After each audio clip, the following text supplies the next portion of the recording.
The lunch rush had already wrapped itself around the corner when she noticed him, standing there like he had all the time in the world, hands relaxed at his sides, suit jacket crisp but deliberately unremarkable, eyes quietly studying the menu board above her food truck as if this moment mattered more than it should. She didn't look twice. She never did anymore.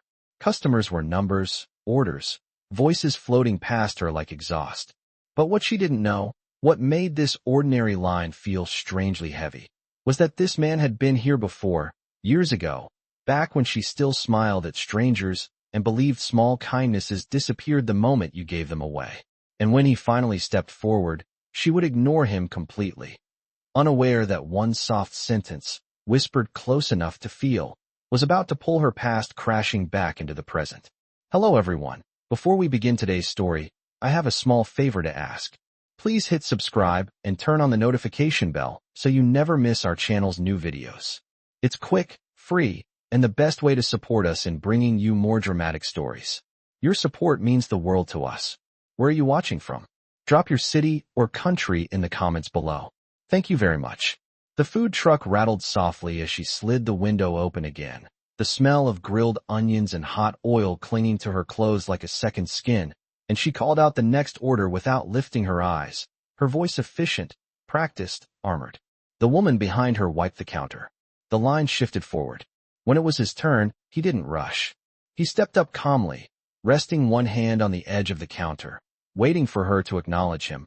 But she was already reaching for a paper tray, already thinking about the clock ticking toward the afternoon lull. What do you want? She asked, flat, professional, not unkind but not warm either. He studied her face then, really studied it, the faint line between her brows, the way her ponytail was pulled tight like she couldn't afford loose ends anymore, and something quiet moved behind his eyes.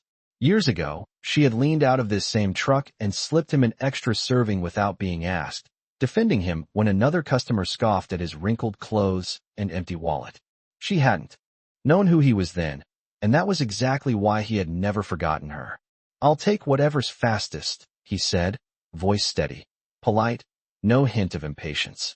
She nodded, already turning away, fingers flying over the grill, and in that moment, he became just another man in line, just another suit she assumed would complain or tip poorly or forget her face the second he walked away.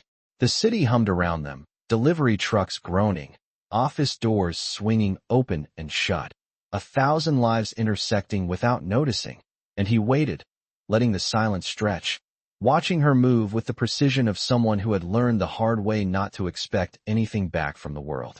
When she slid the tray toward him, their hands brushed for half a second, and she pulled back instantly, eyes flicking up at last, sharp, guarded, already prepared for annoyance. Instead, he leaned in slightly, close enough that his words were meant only for her, not the line, not the city, not the noise, and in a voice so low it barely rose above the sizzle of the grill, he said, "Still remember me?" After he walked away with the tray, she barely watched him go, already calling out the next order, already turning back to the grill as if nothing unusual had happened, yet something small and irritating lingered in her chest, like a word she almost remembered but could not quite catch. This was her life now, she reminded herself as she scraped the hot surface clean, a rhythm built on speed and distance, because distance was safer. Running the food truck had taught her that kindness, when given too freely, often came back as disappointment. Every morning before dawn, she unlocked the truck alone, counted change twice because being short even a few dollars mattered, and told herself that today she would not expect smiles, tips, or gratitude. The city did not reward softness. It rewarded endurance. Customers came in waves, office workers staring at their phones, construction crews laughing loudly, men in suits glancing at their watches as if her entire existence was an inconvenience wedged between meetings. She had learned to read them quickly, to keep her voice neutral, to give everyone exactly what they paid for and nothing more. Years ago, she had been different. Back then, she believed that a free meal could change a bad day, that standing up for someone being mocked in line was simply the right thing to do. She remembered that version of herself like a photograph left too long in the sun, faded at the edges, familiar but distant. The food truck was not just a business, it was survival, and survival demanded walls. That was why she did not flirt. That was why she did not ask names. That was why she did not look twice at men who looked like they belonged to a world that had never noticed her. Somewhere between the rising rent, the broken refrigerator she could not afford to replace, and the morning she cried quietly behind the truck because the generator would not start, something in her had hardened. She told herself it was strength. When the line finally thinned, she leaned against the counter, wiping sweat from her forehead, replaying the whisper in spite of herself. Still remember me. The words annoyed her more than they should have. Customers said strange things all the time. Men tried to sound clever. Some tried to sound important. It meant nothing. And yet, later that afternoon, when he returned, standing in line again with the same calm patience, she felt it again, that faint tug of unease. He did not rush her. He did not complain. He did not look around as if waiting for recognition. He simply waited, like someone who understood lines, like someone who understood being unseen. She caught herself watching his hands, steady, relaxed, not the hands of a man trying to impress anyone. When it was his turn, she slid the tray across and avoided his eyes on instinct. But she felt him there, present in a way most customers were not. He thanked her, not loudly, not performatively, just enough to be heard, and stepped aside. No card. No tip tossed down to make a point. No hint of who he was. She told herself she preferred it that way. That night, after closing the truck, she sat on the curb behind it, eating leftover fries out of a paper container, the city cooling around her, and for reasons she could not explain, a memory surfaced uninvited. A younger version of herself leaning out of this very window, sliding extra food toward a man who looked like he had nowhere else to be, snapping back at another customer who scoffed, saying, "He is with me, so either wait your turn or leave." She had not known his name then. She had not asked for anything in return. She had simply acted before fear taught her to hesitate. She shook her head, irritated at herself for the nostalgia. That girl did not exist anymore, she told herself firmly. The world had made sure of that. And yet, across town, the man she had ignored stood at the window of a quiet office, looking down at the city, the taste of her food forgotten, the memory of her voice unchanged. He had not come back to be recognized. He had come back to see who she had become when she thought no one important was watching. The third morning he showed up, the sky was already heavy with heat, the kind that clung to skin and patience alike, and she was behind schedule before the first customer even arrived. The generator had sputtered, her coffee had gone cold untouched, and the tight knot in her chest told her today would not be forgiving. As the line formed, she moved on instinct alone, flipping, serving, calling orders, telling herself that momentum was the only thing keeping her afloat. That was when she saw him again, farther back this time, not close enough to speak, but close enough to notice. He stood there quietly, jacket draped over his arm now, sleeves rolled just enough to blend in, eyes lowered as if giving her space on purpose. She did not know why it bothered her, but it did. Something about his restraint felt deliberate, like he was refusing to step over an invisible line. When it was finally his turn, a customer ahead of him snapped impatiently, complaining about the wait, about the heat, about how this truck was never worth it anyway. She felt the familiar burn of irritation rise in her throat, the urge to defend herself swallowed down by the fear of losing business. Before she could speak, the man behind him did, his voice calm, unhurried, saying that everyone had been waiting the same amount of time and that leaving was always an option. There was no anger in it, no performance, just a simple statement of fact. The complaining customer scoffed and walked away. For a brief second, she looked at the man who had spoken up, really looked at him, and the flash of recognition almost surfaced before she pushed it back down. She did not thank him. She did not smile. She slid his food across and said the price. He paid exact change and nodded, as if that was all he had expected. But after he stepped aside, she felt it again, that pull from somewhere behind her ribs, the echo of a version of herself she had buried. Later, during the slow hour, she caught herself watching the sidewalk more than the grill, wondering if he would come back again, annoyed that she cared. She remembered the night years ago when she had gone home with barely enough cash to cover rent and still felt lighter than she did now, because she had believed that decency counted for something even when no one was keeping score. She had lost that belief gradually, not in one dramatic moment, but through 100 small cuts, Customers who treated her like furniture, men who assumed her friendliness meant availability, landlords who smiled while raising rent. By the time she realized she had changed, it felt irreversible. Across the city, the man who had defended her stood in a quiet conference room, listening to executives argue over margins and timelines, his thoughts elsewhere entirely. He barely heard them as he stared at the city skyline, remembering the way she used to meet the world head-on, fearless in her small acts of defiance. He had not come back to remind her of the past out of nostalgia. He had come back because he needed to know if kindness could survive neglect, if it could endure being ignored, dismissed, overlooked. When the meeting ended, he declined the car waiting downstairs and chose to walk instead, letting the heat and noise ground him, replaying the moment she had almost recognized him and chose not to.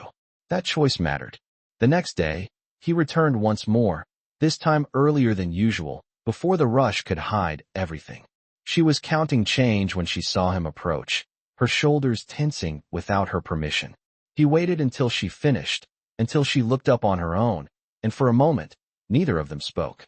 In that silence lived every version of who they had been and who they might still become. And as he ordered the same simple meal again, she felt an unexpected question form inside her, dangerous and unwanted.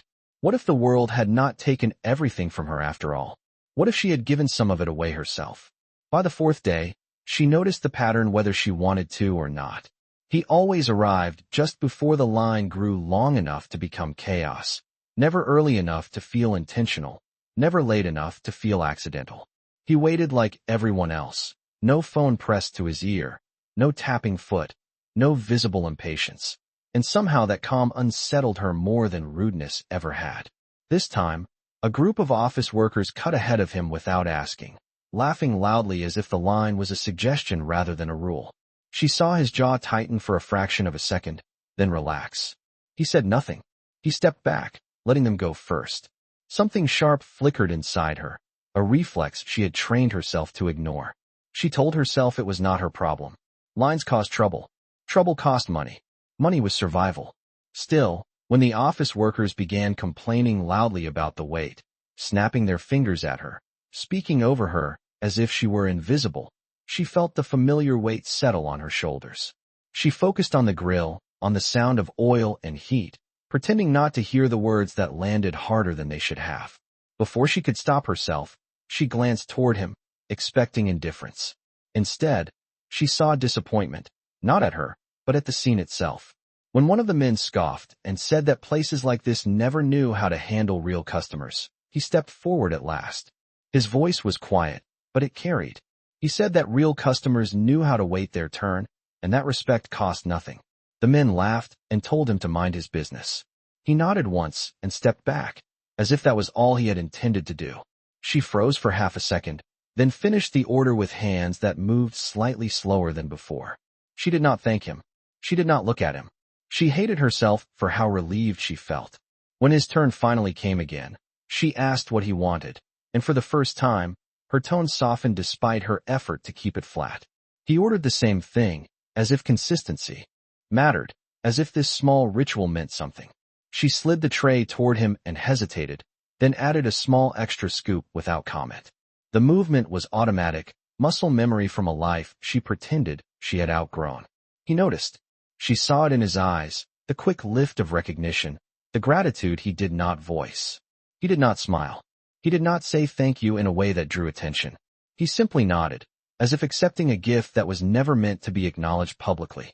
That was when she realized she was failing her own rules. The rule that said never give more than required. The rule that said never invite expectation. The rule that said kindness was a liability. She spent the rest of the afternoon irritated with herself, replaying the moment again and again, angry that he had pulled something out of her she thought was gone. She told herself it was nothing, just habit, just fatigue. But the truth was harder. Somewhere along the way, she had mistaken self-protection for self-erasure. Across town, he sat alone in a quiet restaurant he owned but rarely visited, pushing food around a plate he did not intend to finish. The extra scoop sat heavy in his thoughts, heavier than any contract he had signed that day. It was not the food. It was the choice behind it.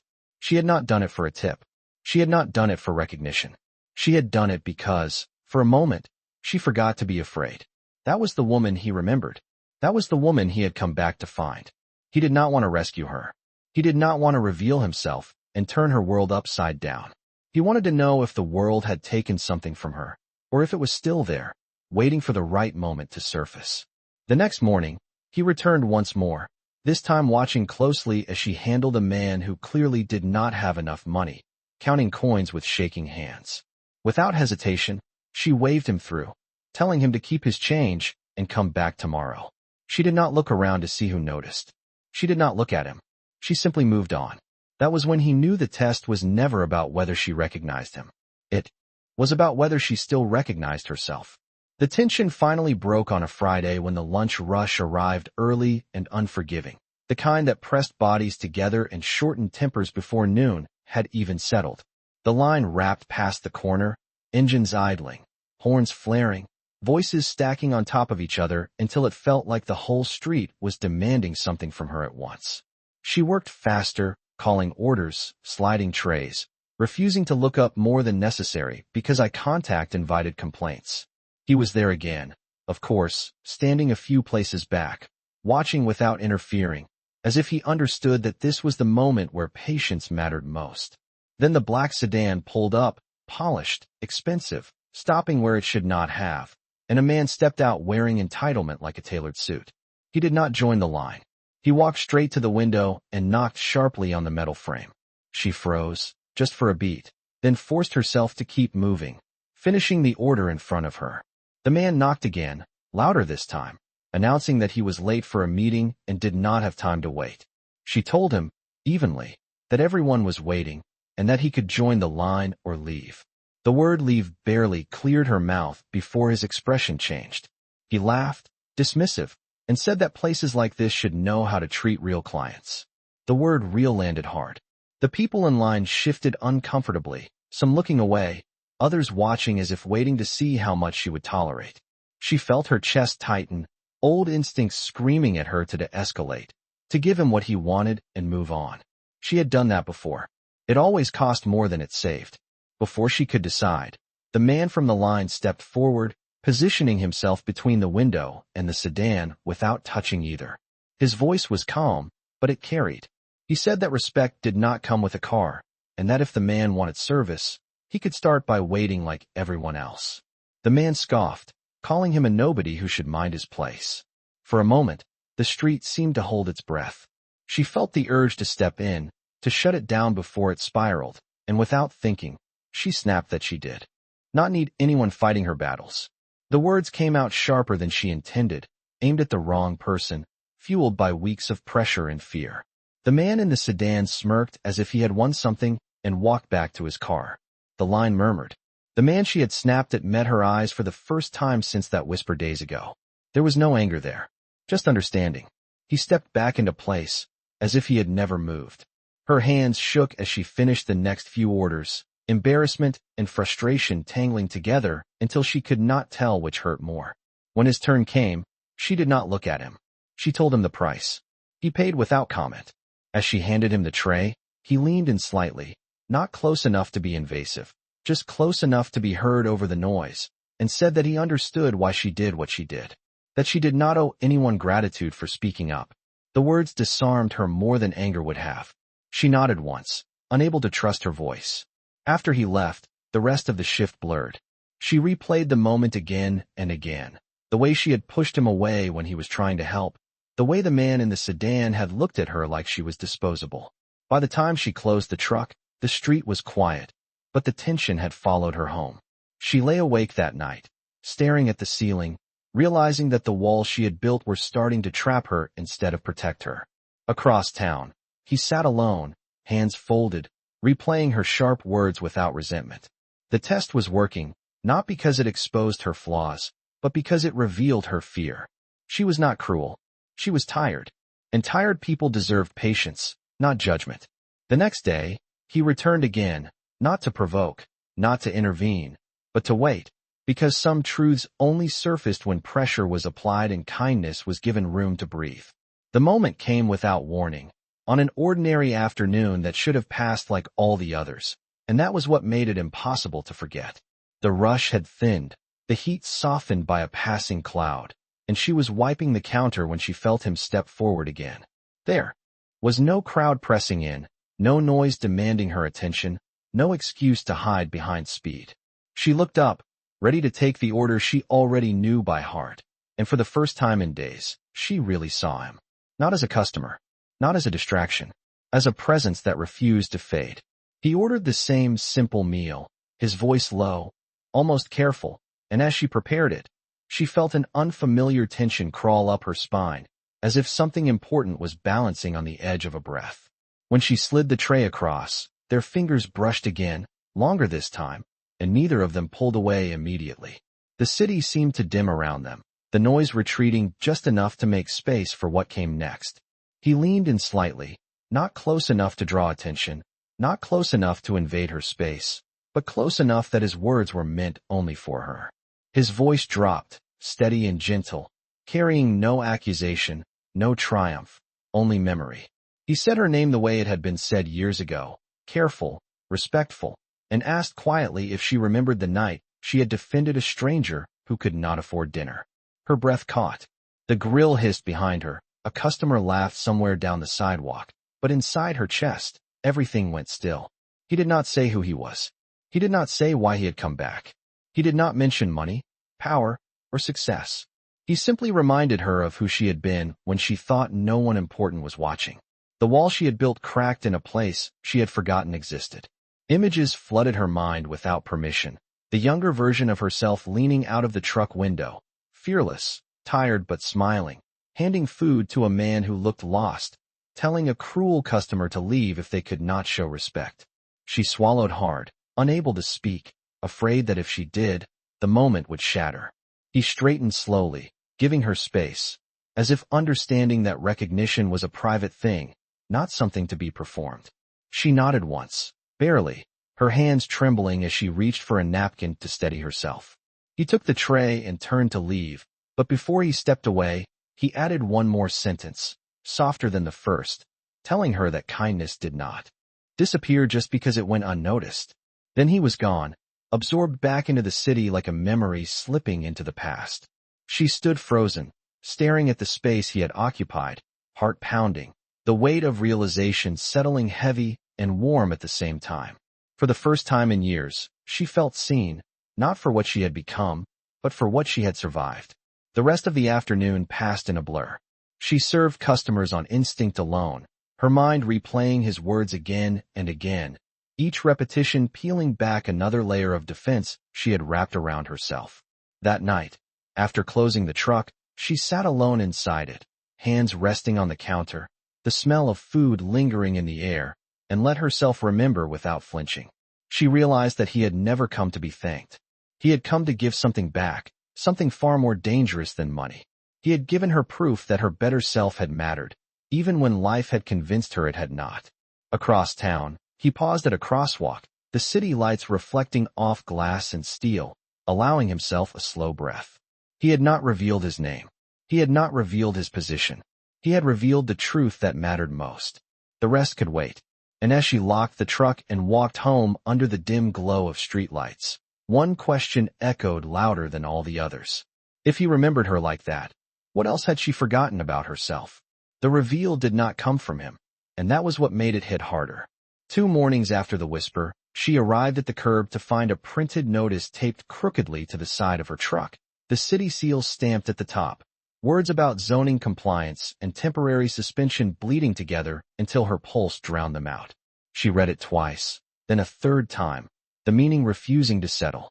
A temporary pause, pending review. No date. No explanation beyond a phone number that rang and rang. Panic crept in quietly, the kind that tightened the throat before the mind could catch up. She had followed the rules as best she could. She always did. By noon, the street was buzzing with rumors. Someone said a complaint had been filed. Someone else said a developer wanted the block cleared. She felt the old, familiar helplessness rise, the sense that no matter how carefully she worked, forces she could not see would always decide for her. She shut the window early and sat inside the truck, hands locked together, staring at the steering wheel like it might offer answers. Across town, a meeting adjourned faster than usual. Papers were gathered. Phones were silenced. A decision that should have taken weeks was resolved in hours, not because of power, but because someone finally bothered to look closely. By the next morning, a different notice appeared on her truck. This one clean, official, explaining that the suspension had been issued in error and was now lifted, along with a handwritten apology taped beneath it from a city clerk who sounded embarrassed even in ink. She read it slowly, disbelief turning into cautious relief. Customers returned. The line reformed. Life resumed, but something had shifted. Whispers followed her now, not cruel, just curious. Someone mentioned a name, a company, a foundation known for stepping in quietly where systems failed. She pretended not to hear, but the pieces began arranging themselves without her permission.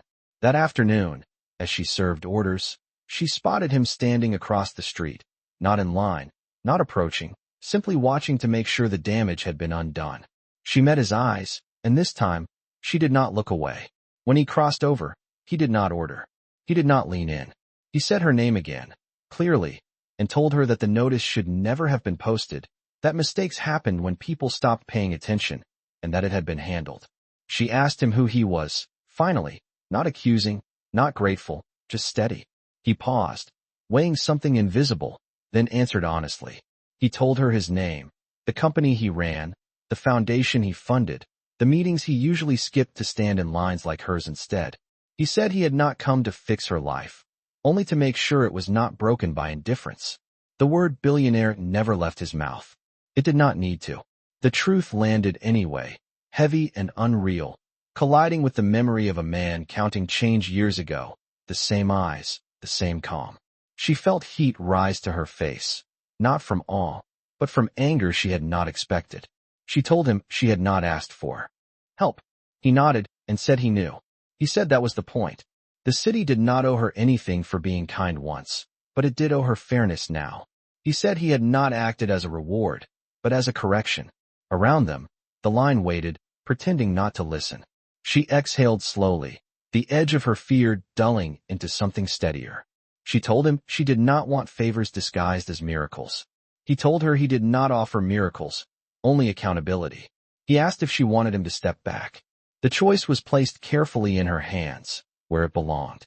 She looked at the truck, at the menu she had built line by line, at the customers who came because she fed them honestly, and she made her decision without drama. She told him he could stay, but only if he stood where everyone else stood. He smiled then, just slightly, and joined the end of the line. Word spread later, of course. People talked. They always did. But when the rush returned, and the grill sizzled, and the city pressed close again, what mattered was simpler. She served food. He waited his turn. Justice, she realized, did not arrive with applause. Sometimes it arrived quietly, corrected a wrong, and stepped aside. Part 8 unfolded without spectacle, without announcements or sudden crowds, which was exactly how she needed it to be. The day after the truth settled between them, he did not come during the rush. He arrived later, when the sun dipped low enough to soften the edges of the street and the line thinned into familiar faces. She was cleaning the counter when he approached, not as a customer this time, but as someone asking permission. He asked if she had a few minutes after closing, said there was something he wanted to explain without the pressure of an audience. She hesitated, then nodded, surprised by her own calm.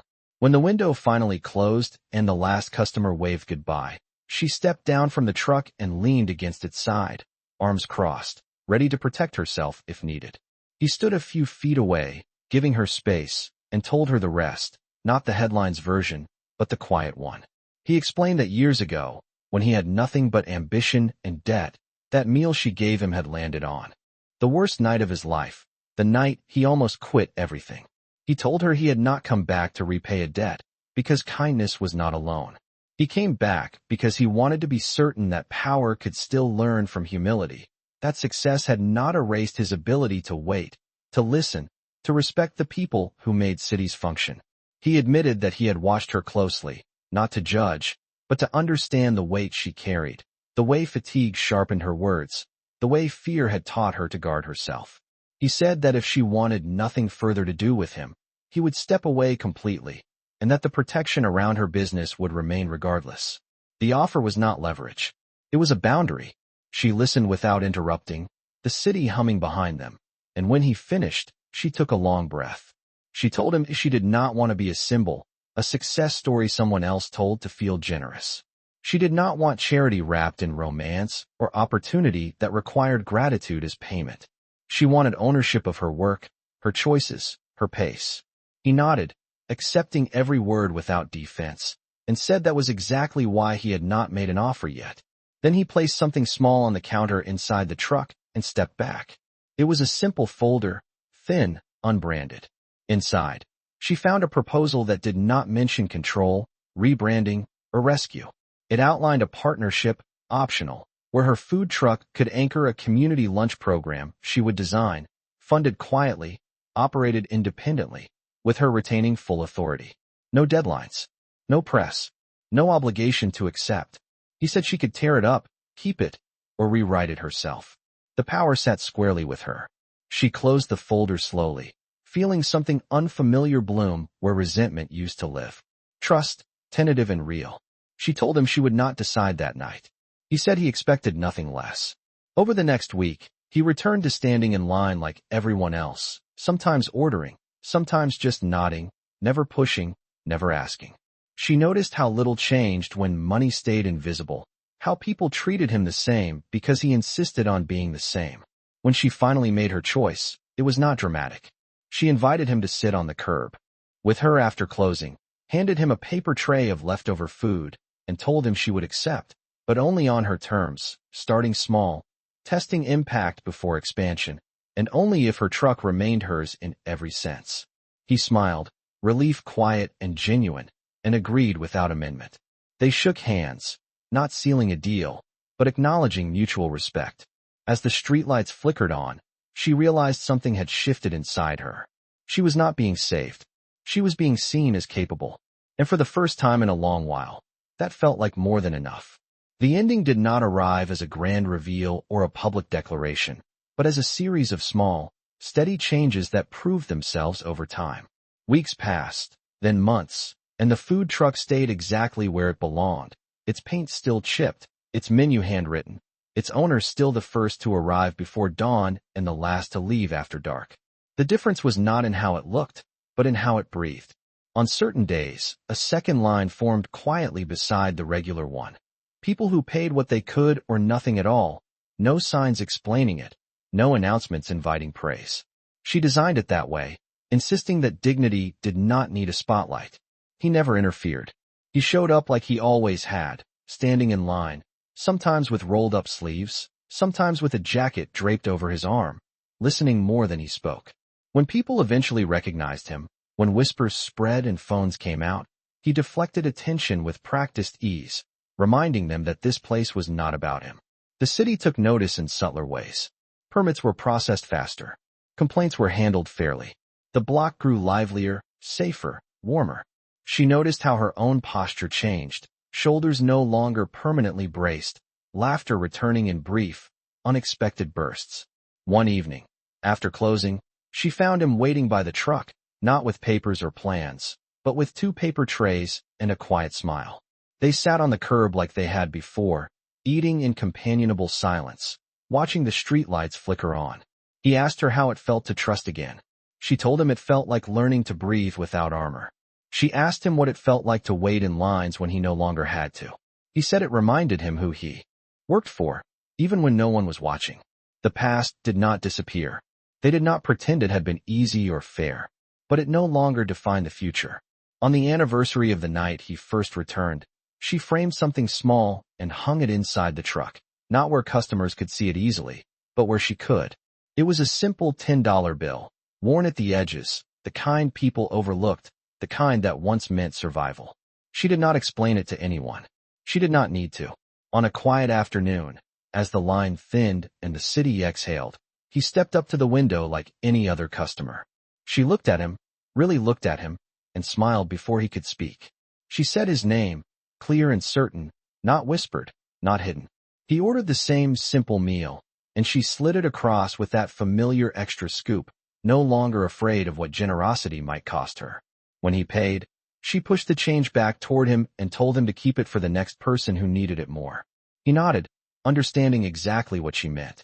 Love, when it came, did not arrive as a dramatic confession. It grew in the spaces where respect had taken root, in shared silence, in choices made daily without witnesses. They did not rush it. They did not label it for anyone else. It was enough to stand side by side, knowing that wealth had not been the reason they saw each other, and kindness had not been the price. The city kept moving. Lines kept forming. People kept overlooking one another. But at one small corner, at one modest food truck, something truer held steady. She had ignored a man in line, not knowing who he was. He had waited, remembering exactly who she was. And in the end, they chose each other not because of money, power, or rescue, but because when neither thought the other mattered, kindness still found a way to speak.